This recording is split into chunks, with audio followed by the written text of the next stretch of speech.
todos e a todas. Eu sou Igor Sacramento, pesquisador em saúde pública pela Fiocruz e venho colaborando com lives sobre saúde para o Centro de Memória da Eletricidade. É um prazer para todos nós estar aqui, contar hoje com a participação da brilhante pesquisadora e professora Lígia Bahia, que há muitos anos vem tratando do tema da saúde pública. Ela que é médica, com mestrado e doutorado em saúde pública pela Fiocruz, autora e organizadora de diversos livros e que vem trabalhando ao longo dos últimos anos com os temas associados ao sistema de proteção social, relações entre público e privado na saúde, o sistema brasileiro de saúde, mercado de planos e seguros de saúde, financiamento público e privado na saúde e a regulamentação dos planos de saúde. Lígia, muito obrigado por ter aceitado o nosso convite para compartilhar sua experiência, seu conhecimento nesse momento em que vivemos uma situação tão crítica na saúde. Muito obrigado mesmo. Obrigada pelo convite, né? Para mim é uma honra participar desse projeto tão importante do Centro de Memória da Eletricidade. Então, eu tenho certeza que eu vou aprender muito. Muito obrigada mesmo. E disponha, né? Claro, nós somos servidores públicos. Queria que você falasse um pouco da sua trajetória, né? Como médica que se dedica tanto tempo ao campo de estudos, de ensino, né? E de extensão em saúde pública. Queria que você falasse um pouco da sua trajetória.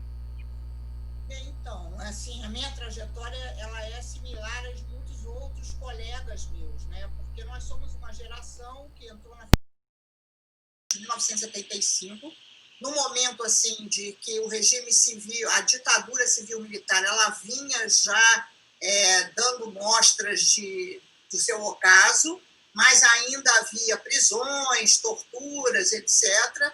Mas nós nos formamos em 1980, quando, então, havia já uma perspectiva grande de redemocratização do país. E eu e muitos dos meus colegas de turma da Faculdade de Medicina fizemos saúde pública, porque naquele momento, assim, a saúde pública tinha uma importância imensa porque estava conectada ao projeto de mudança do país, e nós dizíamos saúde é democracia é saúde, e nós, então, somos a turma, o pessoal que participou intensamente da 8ª Conferência Nacional de Saúde, da formulação de saúde na Constituinte de 1988, então, enfim, quase uma manada, né, quase inexorável. Eu não diria assim que, óbvio, não é um comportamento de rebanho, mas foi uma geração, e eu integro essa geração, então não tem nenhuma singularidade na minha trajetória. Na realidade, nós somos muitos, né? Da minha turma de faculdade de medicina, pelo menos de 30 a 40 pessoas hoje estão integradas na saúde pública. Foi uma turma, eu diria assim, que contribuiu muito, né? Com muitas vozes, com muitas pessoas para esse projeto. E fundamentalmente para esse projeto do SUS, né, da reforma sanitária, né, que vem se constituindo como esse projeto que associa a saúde à democracia à saúde, como você bem está falando. E aí eu queria fazer uma pergunta pensando nisso: quais ainda são daquela época e pensando hoje os desafios para a universalização do direito à saúde no Brasil especificamente? Eu acho que o principal desafio é que saúde é democracia é saúde. Na realidade, o principal desafio está na democracia, né? Nós ainda não conquistamos uma democracia efetiva no país, né? Tem uma democracia formal, ela, enfim, na lei, né? Então, na lei, o direito à saúde é direito de todos e é dever do Estado. Isso, de fato, é uma formulação democrática. Entretanto, essa formulação democrática ela não se materializa sempre, né? Então, a gente, assim, o que acontece é que nós temos uma democracia no país, uma democracia eleitoral, mas talvez uma lacuna muito grande em relação ao que é a democracia substantiva, né? A materialidade da democracia, que seria, então, a gente ter acesso à educação de qualidade, acesso a transporte de qualidade, acesso à internet, acesso à saúde, enfim, um conjunto de políticas públicas que necessitariam, de fato, serem de qualidade e para todos, né? Isso seria democracia materializada, né? Uma democracia que os impostos pagos, né? O esforço, o trabalho que a sociedade realiza fosse devolvido para essa mesma sociedade em termos do seu bem-estar, não é? O que é o bem-estar? A saúde integra é uma das políticas que assegura bem-estar. E essa dimensão que você falou, que né, desses determinantes sociais da saúde, né, envolvendo aí tantas formas, né, e direitos a acesso, pensando o direito à saúde também como direito à cultura, direito à informação, direito à comunicação, direito ao saneamento básico, à moradia. E a gente observou na crise da Covid-19, né, que se instalou, talvez saltou-se muito aos olhos aquilo que já era dito há muitos e muitos anos no âmbito da reforma sanitária, né, do quanto que a saúde não é só ausência de doença, o quanto a saúde está envolvida em processos determinantes sociais estruturantes da sociedade brasileira e que revelam essas enormes desigualdades que nós temos no Brasil, né? Mas passou a se olhar nesse contexto por isso, quer dizer, em certos lugares, porque talvez as crianças passaram a estudar remotamente com muitas dificuldades, mas nas periferias, nas favelas particularmente, muitas dessas crianças não têm, vão à escola muitas das vezes para poder se alimentar, né? E passaram por não tem nem como fazer aula online, os professores das escolas públicas não tem nem como fornecer aula online. E aí eu queria que você falasse um pouco disso, assim, desses desafios que colocaram para a saúde, pensando a saúde nessa dimensão ampliada, né, que se colocou para a saúde dessas pessoas, para a saúde coletiva e para a saúde pública de uma forma geral. Eu penso assim que foi assim uma lente de aumento, né? De repente, né? A gente tem uma lente de aumento em cima de uma sociedade extremamente desigual, que na realidade a maioria das pessoas mora em condições precárias, trabalha em condições precárias e se transporta em condições precárias. Então é como se nós tivéssemos assim a maior parte da população sob risco, né? Sob risco o tempo todo, e nós já sabíamos disso, porque essa maior parte da população, se a gente ainda acrescentar a violência, né, que é maior exatamente nessas áreas nas quais essas pessoas moram, onde essas pessoas se transportam, etc. Então, a gente tem esse panorama que é um panorama bem macabro, né? Que é um panorama de, digamos assim, ao mesmo tempo da pandemia, vocês sabem, né, que o número de carros Porsche vendidos aumentou. Então, uma desigualdade absurda, perigosa, não é? Porque, na realidade, então, isso instala uma tensão permanente na nossa sociedade, não é? Então, aumenta a violência, por exemplo, né? É muito revoltante para que uma criança que nasce em determinadas condições, essa criança nunca chegará, por exemplo, a uma universidade pública, nunca chegará a um curso de medicina de uma universidade pública. Então, o que é isso, né? Que sociedade é essa que nós estamos construindo, que impede os futuros, que não permite, que não é verdade que as pessoas têm as mesmas chances de oportunidade, não tem. A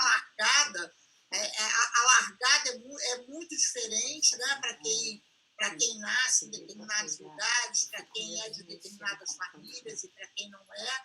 Então, isso tudo eu acho que ficou muito revelado, né? Entretanto, eu não sei se as alternativas para superar elas estão enunciadas ou anunciadas, né? Parece que não, né? Parece que assim há um certo, bom, é assim mesmo que o Brasil sempre foi assim e assim será. Eu acho que sim, esse retrato ele apareceu em preto e branco em todas as cores, mas o que a gente faz diante disso, né? Como é que a gente resolve essas desigualdades? Como é que a gente fecha essa quebradura da sociedade brasileira, né? Uma sociedade quebrada, completamente fragmentada. Enfim, isso porque eu sou dessa geração que achou que sabia como resolver esse problema, né? Então, eu acho que agora, Igor, você é de uma outra geração, há outras gerações, não é, que nos sucederam, e acho que nós não conseguimos resolver o problema. Quando nós dissemos saúde é democracia é saúde, seria necessário dizer que democracia, não é? O que é democracia para um país como o Brasil, né? Que inclui, então, enfim, reconhecimento do racismo, reconhecimento da pluralidade étnica desse país, né? Do respeito às diferenças, enfim. Eu acho que elementos que não estavam presentes naquele momento, que hoje necessitam ter muita prioridade nas agendas públicas, mas que as agendas públicas elas estão tomadas ainda, eu diria assim, pelas políticas fiscalistas, né, do ponto de vista econômico e do ponto de vista social, por achar que vamos resolver desigualdade com auxílios emergenciais, quando na realidade não é disso que se trata, né? O que seria necessário seria uma infraestrutura democrática permanente, né? Constituída por boas escolas, por acesso à internet livre, né? Por uma internet livre, por praças, jardins, ruas arborizadas, iluminadas, boas condições de moradia decentes, boas condições de trabalho para todos, não é? E, claro, uma grande rede de serviços de saúde, né? Pública e bonita e de qualidade, né? Então, tudo isso eu acho que não está muito assim, está distante, né? Essas perspectivas de construção de um país democrático, efetivamente democrático, elas não estão sendo debatidas. O que está sendo debatido é que, olha quanto nós somos desiguais. Mas eu diria assim, um pouco, né? Alguns de nós já sabíamos disso, né? Sim. E talvez o que a gente veio avançando ao longo desse tempo, pensando, né, nessas novas gerações, são a questão de outras pautas, especialmente como você destacou, né, pautas identitárias que também vêm se colocando diante de maneira importante, né, diante de pensar saúde e democracia é saúde, que democracia é essa, já que nós somos muito diferentes, com o reconhecimento dessas diferenças e desigualdades. Uma das coisas que me marcou muito durante a pandemia foi a hashtag Fique em Casa, né? E veio um movimento muito forte de comunidades, como da Maré e da Rocinha, por exemplo, foi onde eu percebi mais, Vidigal, percebi mais, fique em casa como? Fique em casa para quem? Né? Que casa é essa que eu posso ficar em casa? Quer dizer, e esse movimento, como você bem disse, a internet, mesmo que no nosso caso ainda seja muito restrita, permitiu dar voz a essas pessoas colocarem essa questão, até para nós, pesquisadores de saúde, repensar medidas, né, de cuidado, etc., que não podem ser universais, elas têm que ser também particulares, reconhecendo as diferenças. Né? Queria que você falasse um pouquinho disso. Não, pois eu acho até que quando você estava falando, eu estava vendo as nossas casas, né? Por exemplo, a minha casa e a sua, né?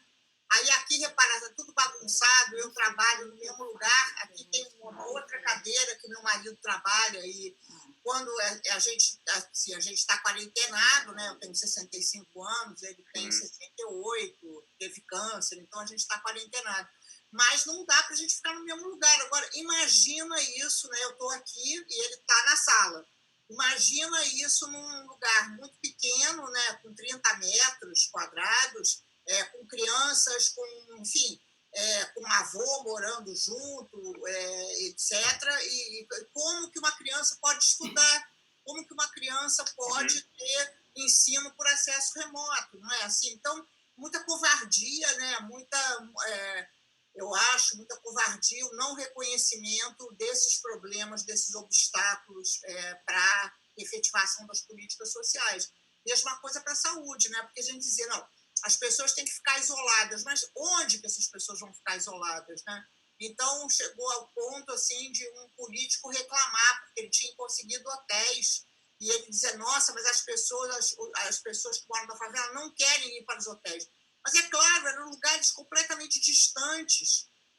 As pessoas iam ficar isoladas como se elas estivessem num presídio de segurança máxima. Então, não é essa a ideia do isolamento. A ideia do isolamento é que essas pessoas fiquem perto, que elas tenham proximidade, que elas possam se comunicar. Ao contrário, porque o isolamento não é um castigo,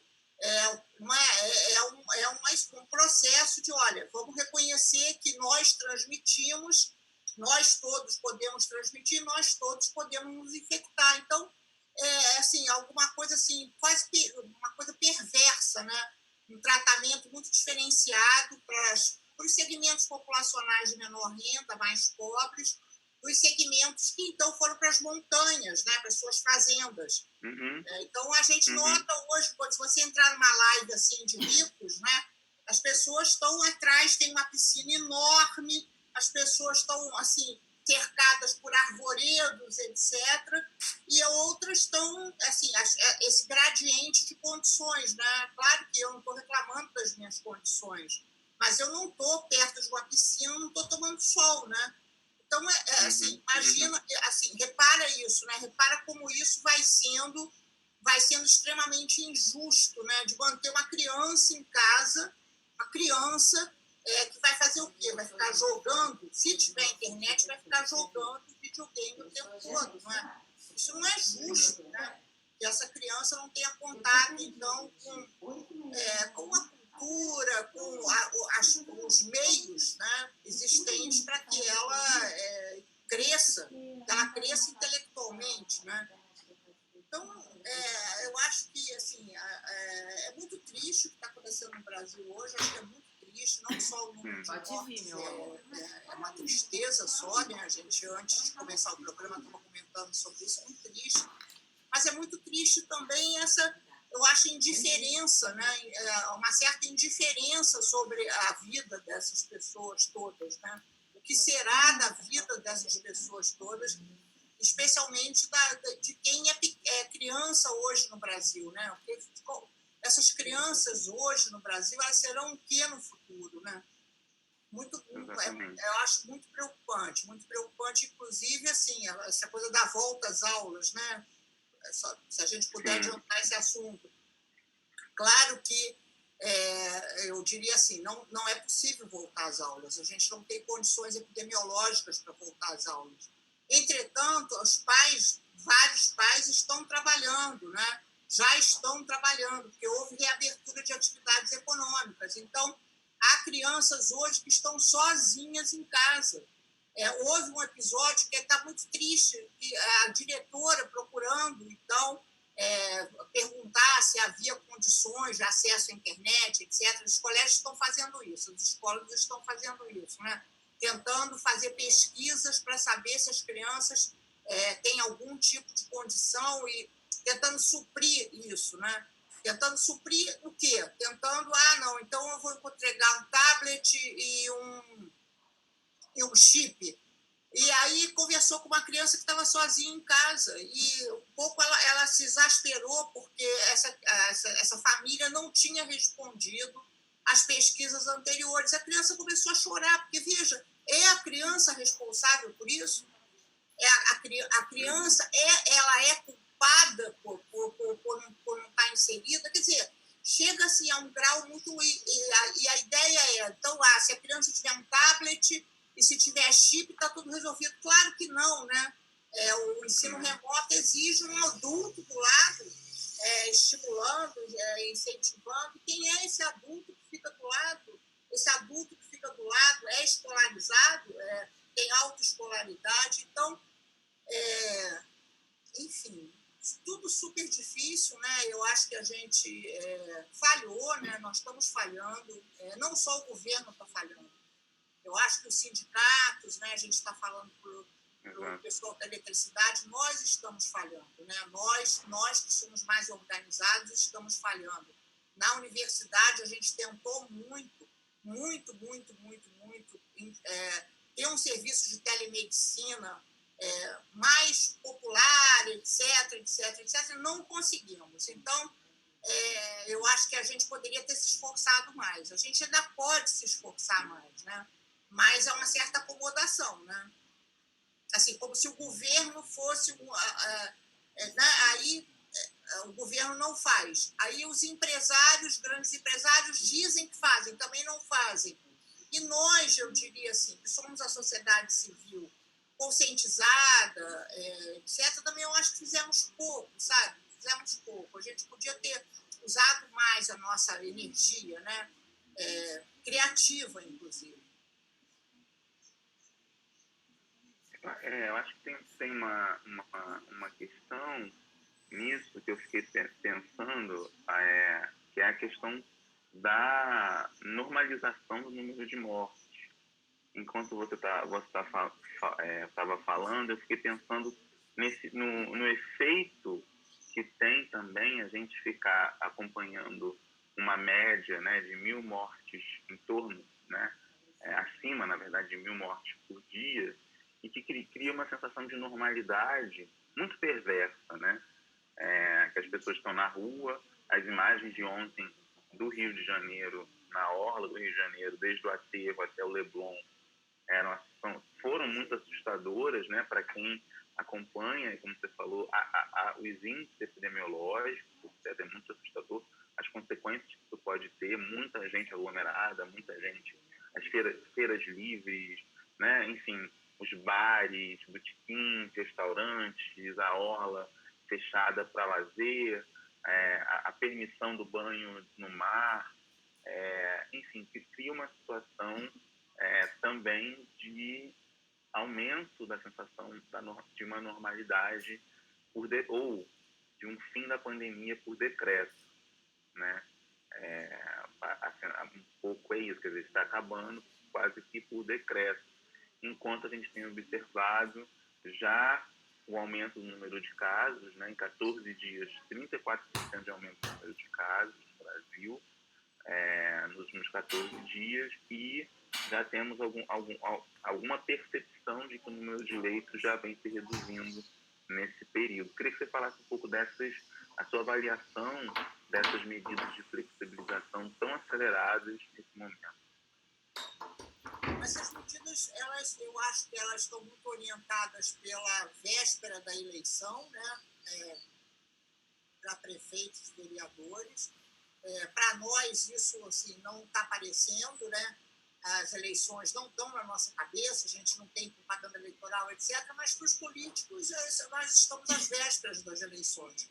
E eles estão sendo pressionados pelos setores que os apoiam economicamente. Quem são, né? Shopping centers, as empresas, etc., que pressionaram muito pela reabertura, né? Aqui no Rio, por exemplo, até as associações de camelôs pressionaram pela reabertura das atividades econômicas, bares, restaurantes, etc. Então, os prefeitos, os governadores, eu acho que se orientaram, se direcionaram por esse tipo de pressão e não pelas evidências científicas e, enfim, é muito difícil abrir e depois voltar, né? Eu espero que fique claro isso também, porque é claro que todos nós estamos também cansados, não é? E o que aconteceu no Brasil? O que aconteceu no Brasil é que nunca fechou, né? A gente nunca teve um lockdown, deveria ter tido, nunca teve, portanto, a gente não vai conseguir ter um momento de reabertura, porque o Brasil tem uma curva epidemiológica diferente dos outros países, a gente tem um número de casos alto o tempo todo, não é mantido. A gente não tem a tal da curva descendente. Então, é super difícil, não é? A gente teria alternativas, assim, bolhas sociais, a gente poderia ter tido alternativas de retorno, mas isso, nesse momento, é impossível. A gente não pode dizer pode retornar, não pode retornar, porque se retornar, que é o que está acontecendo, o número de casos está aumentando. E não é um problema de uma segunda bolha, nós estamos na primeira onda, né? Não é a segunda onda, é a primeira onda, nós estamos na primeira onda. Então, é muito... E também essa ideia que a vacina vai resolver tudo, as vacinas, a gente sabe, né? A primeira geração de vacinas, ela não é tão eficaz, é na segunda, terceira, quarta geração que a vacina se torna se torna mais eficaz. Então, o Brasil é quase assim, eu diria assim, horrenda a situação, né? É horrenda a situação que nós temos, porque não há controle, a ciência está de um lado e os governos estão de outro, assim, de costas um para o outro, né? Muito ruim, muito preocupante. O que a gente pode dizer, né? Assim, há uma parte da população que observa as medidas, né? Mas é a menor parte da população. Tem uma grande parte da população que está na rua, está com a máscara no queixo, ou está sem máscara, enfim. Eu acho, Igor, que a naturalização das mortes, não é uma coisa constante na sociedade brasileira. É uma sociedade muito desigual, muito cruel, porque a gente tinha 60 mil mortos por homicídio por ano. Jovens negros, né, que morriam todo ano, 60 mil. Hoje nós temos 90 mil. Qual foi a diferença? Né? Por que a pandemia, de certa maneira, porque ela atinge pessoas de todas as classes? Né? Claro que mais das classes pobres, mas no início ela entrou pelos viajantes, não é? Internacionais. Então, isso faz com que, nossa, olha, que problema enorme, etc, etc. Não é? Agora, já vai matar mais do que o número de acidentes. Inclusive, se a gente pensar acidentes de trânsito e homicídios, não é? A gente vai ter um número maior. Então, é a maior tragédia sanitária que a sociedade brasileira já viveu. Entretanto, é como se não fosse, não é? É muito difícil, porque os nossos governantes, esse negacionismo do presidente da República, de governadores, de prefeitos, ele quase que impede uma boa comunicação, né? Você repara, só para a gente fazer o contraste entre um governo como o da Alemanha. Ninguém pode dizer que a Angela Merkel é uma pessoa progressista, ou a diferença é essa, não. Mas um governo que não negou a pandemia, né? Não negou. Então fez uma diferença enorme. A própria França não negou a pandemia. No início, rateou, mas não negou a pandemia inicialmente. E nós estamos o tempo todo dizendo que não é um problema. Né? Nós estamos desde fevereiro dizendo que não é um problema. Hoje nós estamos em agosto, então nunca foi um problema, só que é um enorme problema. Não é? E aí outro detalhe, Igor, que também eu acho que é importante a gente conversar, é que essa ideia que o número de leitos seria um fator para então, o retorno, eu acho que é uma ideia totalmente sim, equivocada, porque é como se a gente dissesse, não, tudo bem, então pula da janela do 14º andar porque tem um leito de UTI esperando, não é? Assim, isso não poderia ser critério, né? Os critérios não são esses, os critérios são a taxa de transmissão, que no Brasil continua muito elevada. Então, é claro também, né? É claro que isso varia de região para região, varia de cidade para cidade, varia de bairro para bairro. Nós podíamos ter usado isso a nosso favor, mas não podemos porque o tempo todo se diz que não há o problema. Então, se não há o problema, não há o problema. Né? E hoje a gente tem essa tragédia dupla, não é? Que é um Ministério da Saúde totalmente mobilizado, totalmente... Então, veja, não tem pandemia e não tem Ministério da Saúde. É quase o crime perfeito, porque não tem quem fale da pandemia, não tem quem se responsabilize pela pandemia. Né?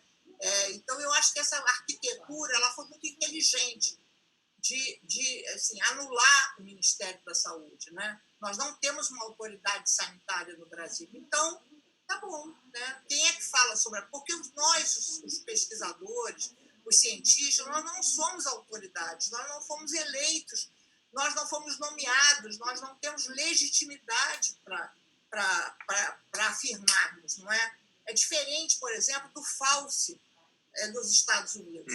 O Fauci ele tem autoridade. Então, quando ele se contrapõe ao Trump, é diferente do que acontece no Brasil, porque ele foi nomeado, ele tem uma nomeação específica para ser assessor da presidência da República. Então, digamos assim, se o Ministério da Saúde existisse, nós poderíamos perguntar para o Ministério da Saúde o que está se passando, mas hoje não, você, Igor, por exemplo, não pode perguntar para o Ministério da Saúde o que está acontecendo, porque o Ministério da Saúde não existe. Né? Sim. E essa sensação de um negacionismo de várias formas, né? Da saúde, da ciência, né? A gente tem um Ministério da Saúde que não tem especialistas em saúde. Não estou nem falando em relação a médicos, né? Mas especialistas em saúde. A gente tem uma quantidade de profissionais de saúde de várias áreas, especialistas em políticas públicas, enfermeiros, né? Nutricionistas, psicólogos, etc. É uma gama profissional que a saúde coletiva forma, né? Tão variada, é um capital humano, assim, se você pensar no Brasil, né? Enorme, amplíssimo, em que a gente não vê, muito bom que você falou, a gente não vê representado esse capital humano extremamente qualificado, competente, né? No Ministério da Saúde, e num momento de crise como esse, seria o lugar, mas a gente vê uma anulação, né, dessas vozes, das suas competências, das suas qualificações, etc.,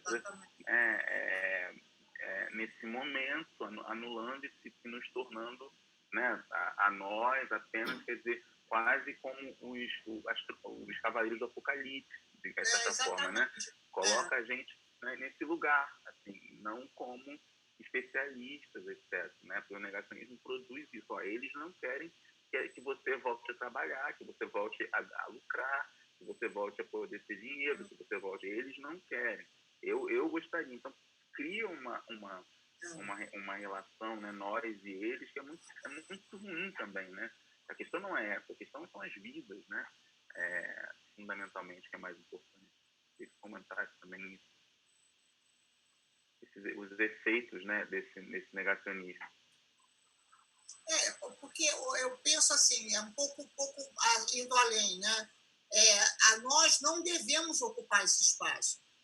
Né? É um espaço ilusório, né? Nós não podemos. E acaba que a mídia faz com que os cientistas ocupem esse espaço. Então, os cientistas passam a dizer pode ou não pode. Mas e daí?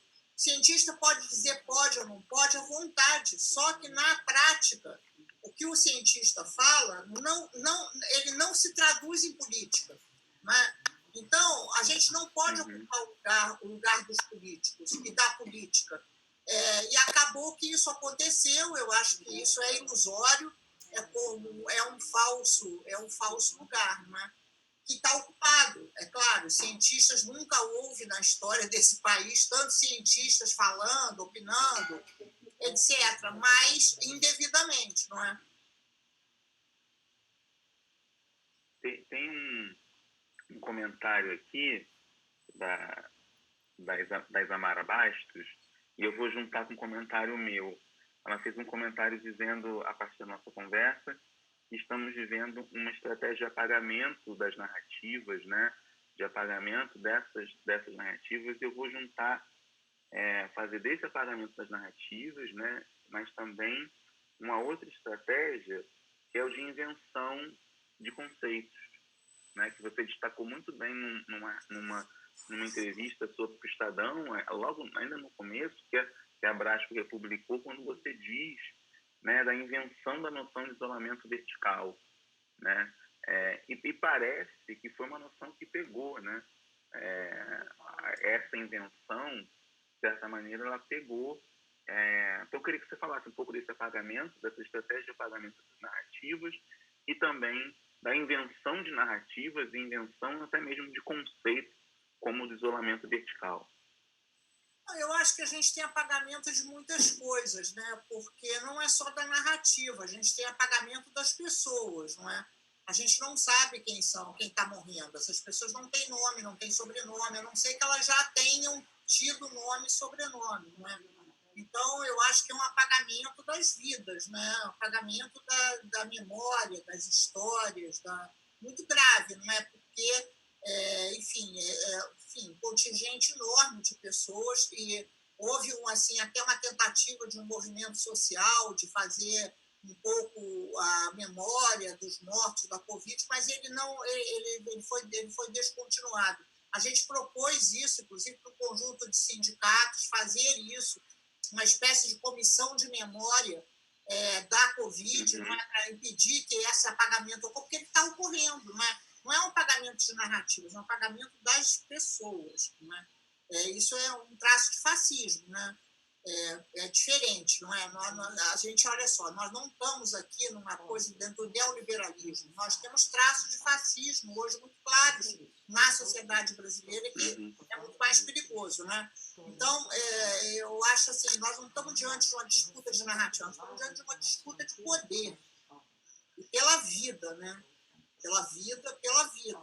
E como a gente aqui no Brasil, nossos movimentos sociais, eles foram, de certa maneira, mais exuberantes em 2013, seja lá como se interprete 2013, né? Mas havia gente na rua em 2013, mas não há gente na rua agora, diferente do que ocorreu nos Estados Unidos com o movimento das vidas negras em Portland, e que continua acontecendo, né?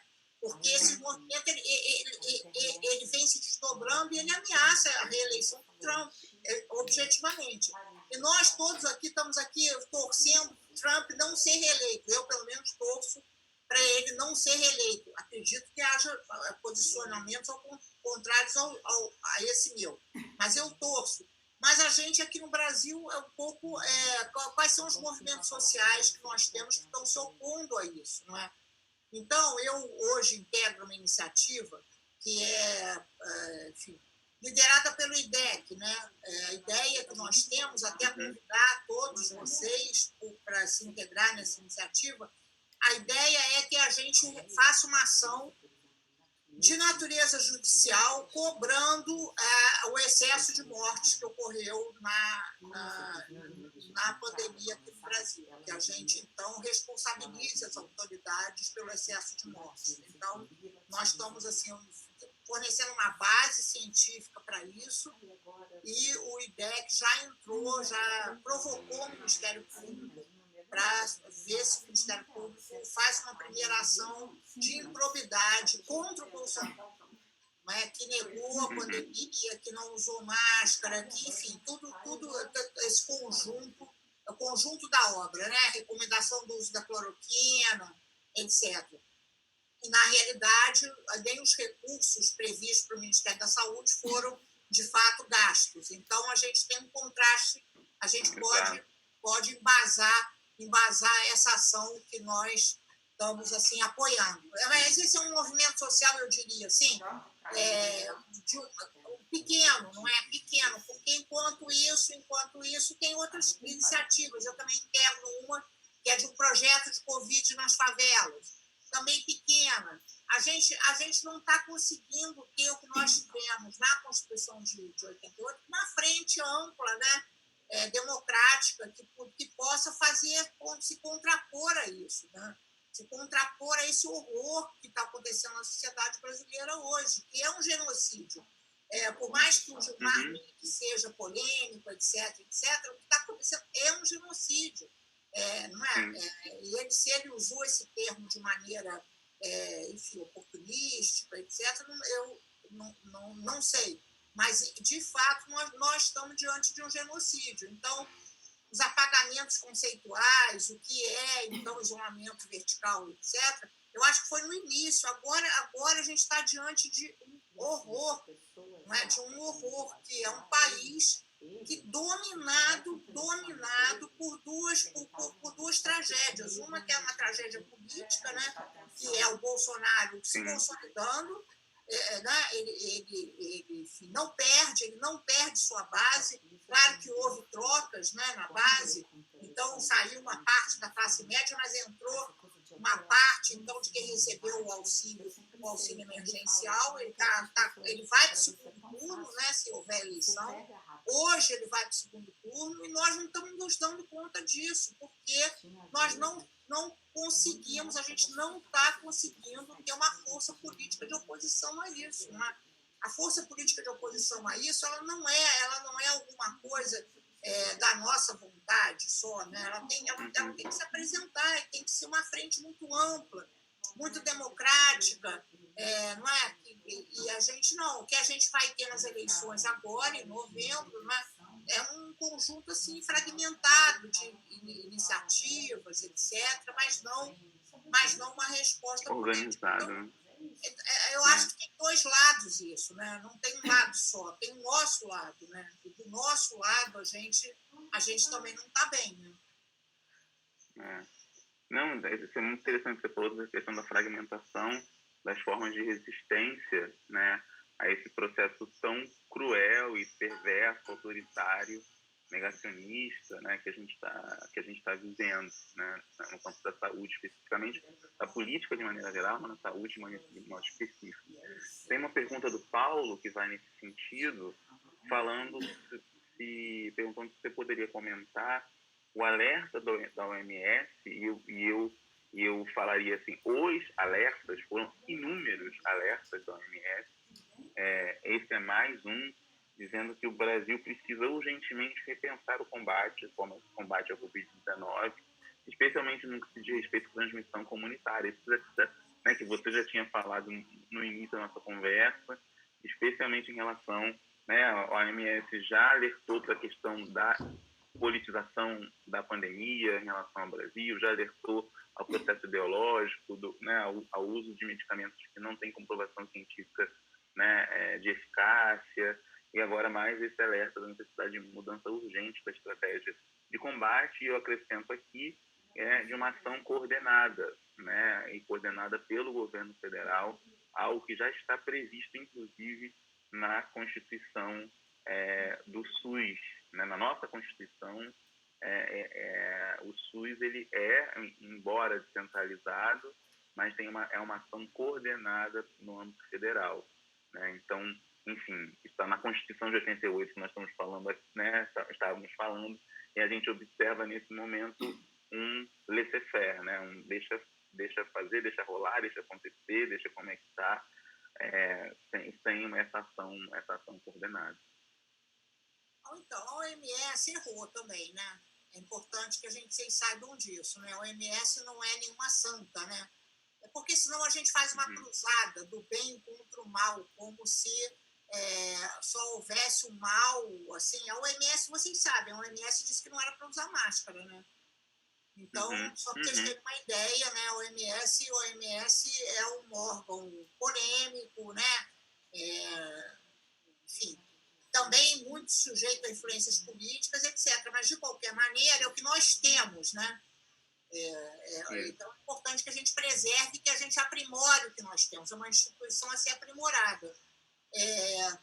Mas, assim, tem que cumprir um papel importante, tanto em relação ao Brasil quanto aos Estados Unidos, porque são os dois países que têm o maior número de mortes, né? Não à toa, tem o maior número de mortes, o maior número de casos, a maior confusão.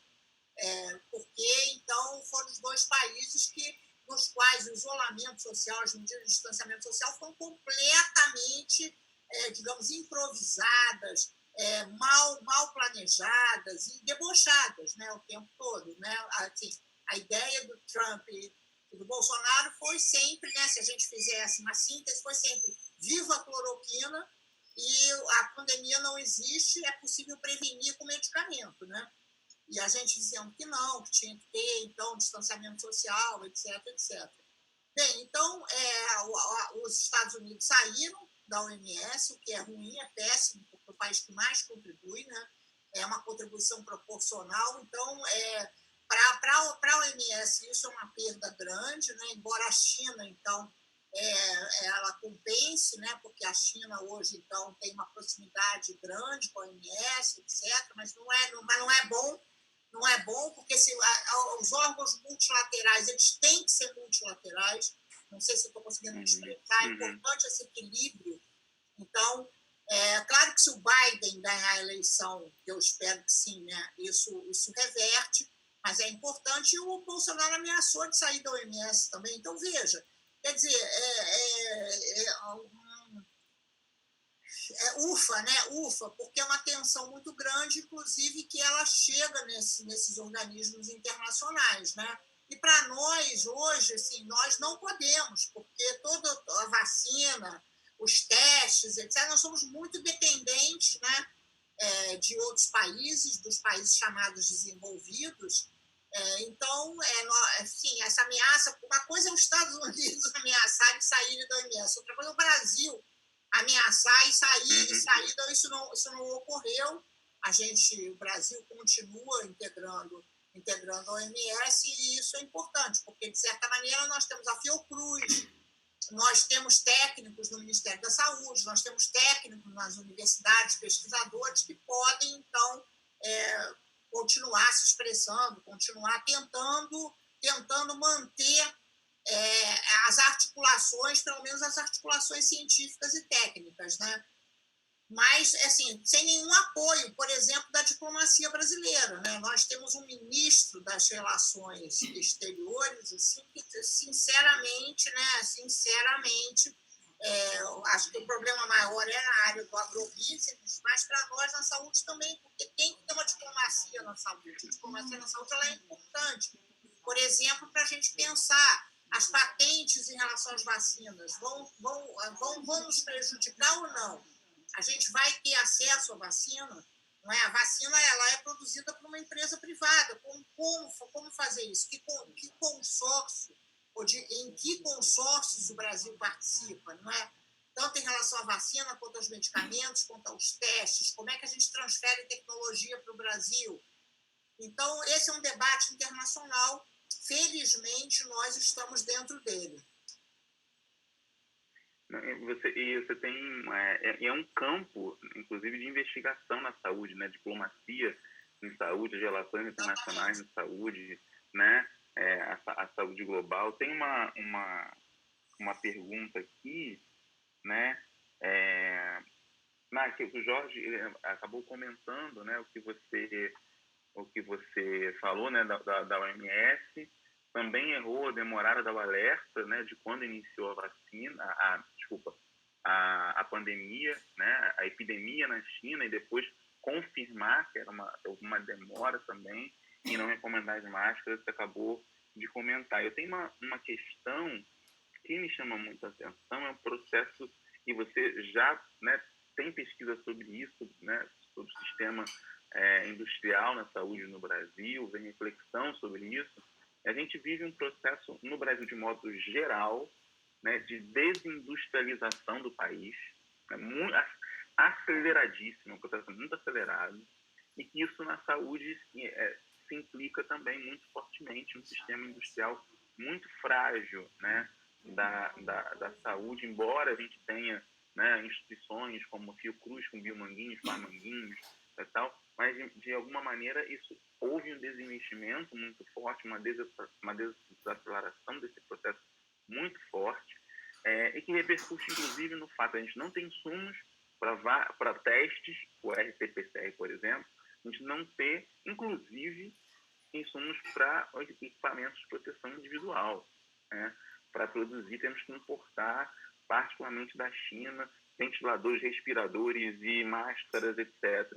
O que também isso significa e diz sobre o nosso país, né, e sobre as políticas públicas, né, do nosso país em relação à saúde, pensando que a saúde também envolve o sistema econômico e contribui, né, dessa maneira, para o desenvolvimento econômico também do país. Não, claro, né? A saúde, eu acho que ela é uma área assim, de grande velocidade de inovação, né? Tanto em relação aos fármacos, quanto em relação aos equipamentos, quanto em relação a essa chamada indústria da informação, TI, né?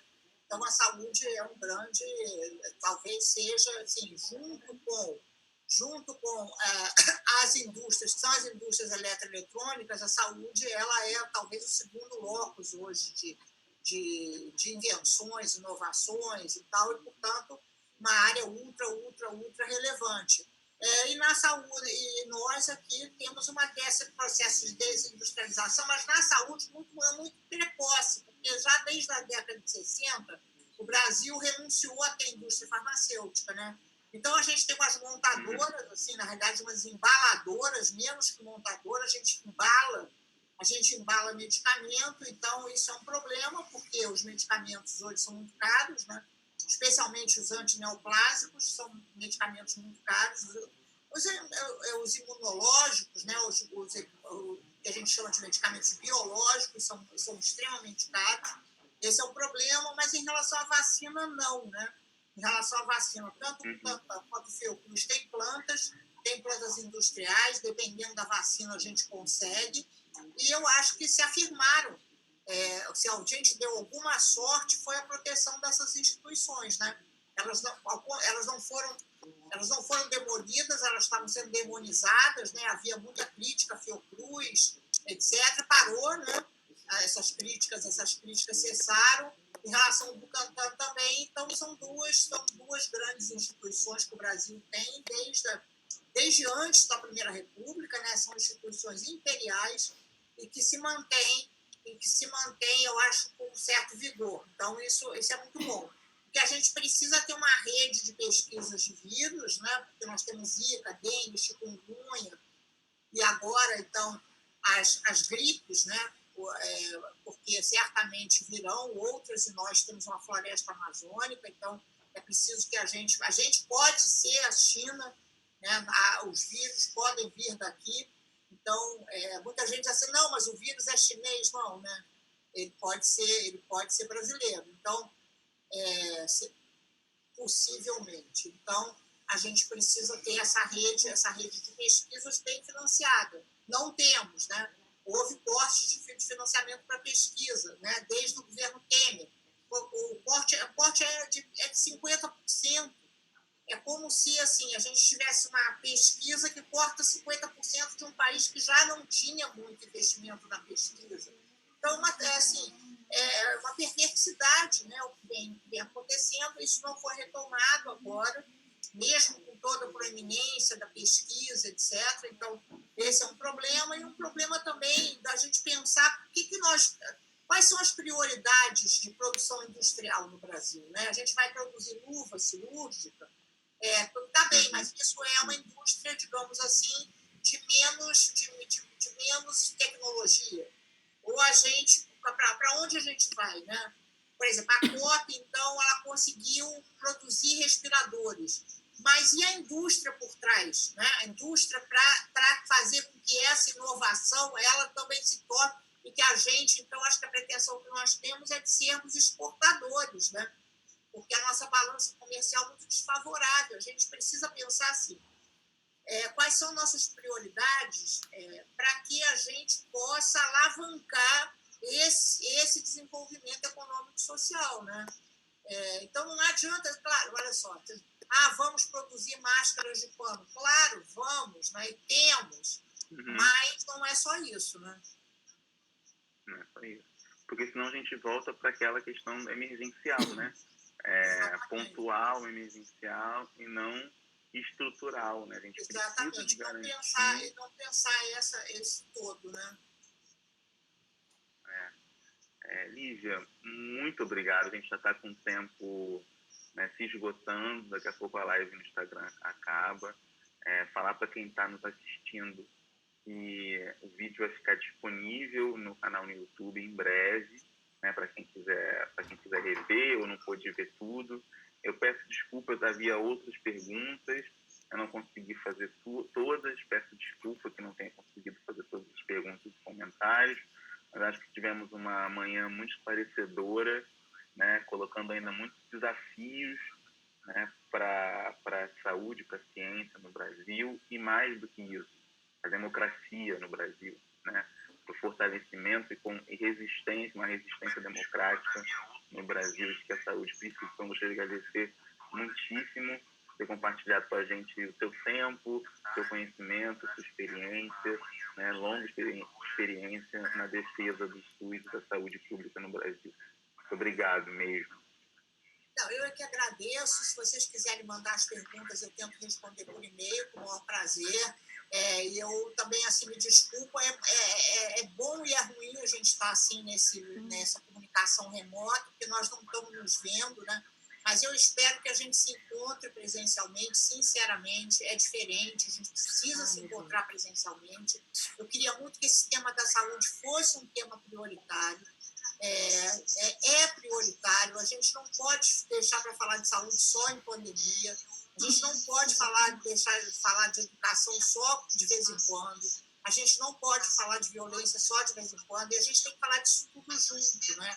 Porque aí eu acho que a gente se conecta